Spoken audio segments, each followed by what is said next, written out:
Hello everyone, in this video we are going to see WhatsApp business platform overview. I hope you guys are aware I have started a new course about the WhatsApp Cloud API. So I thought better if I can give an overview about the WhatsApp business API. So when I say WhatsApp business platform, so I am mentioning the WhatsApp business API. So here I have mentioned the difference between WhatsApp business app and the WhatsApp business platform. I hope you guys are aware of the WhatsApp business app. So this is application for the iPhone, this is application for the Android. As a small business or solopreneurs, if you want to run a business, you want to have some messaging application to communicate with your customer. For that purpose, WhatsApp business app is good thing. So when it comes to the medium and large enterprises, the customer size is a lot more. So handling the messages for the each and every customer is difficult. That's what the WhatsApp business team come up with the WhatsApp business platform.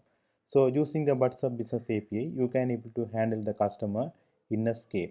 Second one is a setup. As a small business, you can go to the App Store or Play Store and download the WhatsApp business app.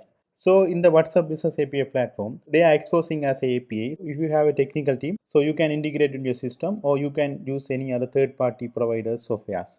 So the team size, you can use this application in the 5 device. So when it comes to the WhatsApp Business platform, unlimited agents and users and the automation. In the WhatsApp Business app, there are small automation here. Like for example, if the customer visit the shop, you can send some greetings, write the welcome message or instant reply. But when it comes to the WhatsApp Business Platform API, using other softwares or using your own automation or any agents, you can do multiple or complex automation. Next one is a broadcasting. Those who don't know what is broadcasting, you can send one message to multiple people. So when it comes to the WhatsApp Business app, the size is 256, but you have to serve the contact for each and everybody. Then only you can able to select that maximum number of 256 contacts and send the message. But when it comes to the WhatsApp Business API, unlimited contact and you no need to serve the contacts for the each and every customer. That's also have some limitation. This is a sample request from the WhatsApp Cloud API. In the two section, WhatsApp users phone number.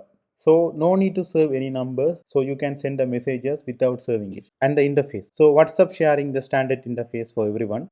But when it comes to the WhatsApp Business API, there's no built-in interface because they are exposing as API. So you need to use any other third-party provider software to send messages. So in case if you have a technical team, you can create your own application on top of this WhatsApp Business APIs. There are three types of WhatsApp Business API available. One is WhatsApp Cloud API, second one is a marketing messages API, third one is a business management API.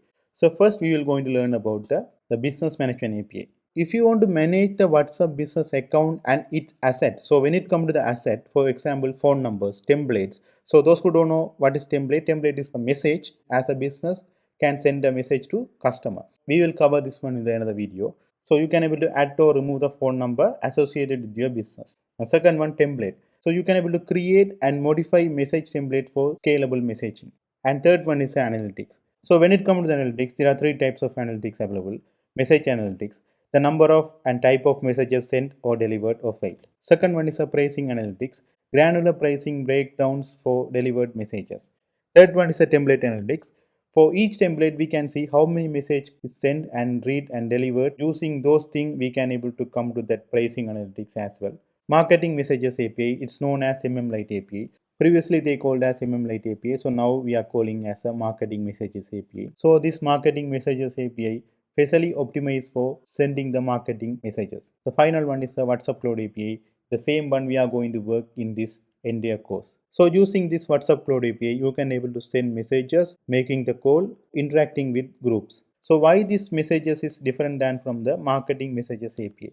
WhatsApp Cloud API has lot of message types. For example, you can see here, this is for taking the address and this is for the audio message and this is for the contacts and this is the document and the media, right? The image with the caption, you can able to see caption, and this is a CTA, call to action button, right? So when the customer click this button, they will navigate to the browser or they can able to go to the other apps. We call it as WhatsApp flows. So this one we will cover into the new video. And interactive list messages, so this is for the requesting the user location, and you can able to see interactive replay buttons, right? So there's two buttons, change and cancel. And location messages, we can able to share the location and the stickers and the text messages and the template messages and video messages, reactions, And finally, they have updated something called indicators. So when someone is typing in the opposite, we can able to get typing indicators. And that's all for this video, and thank you so much.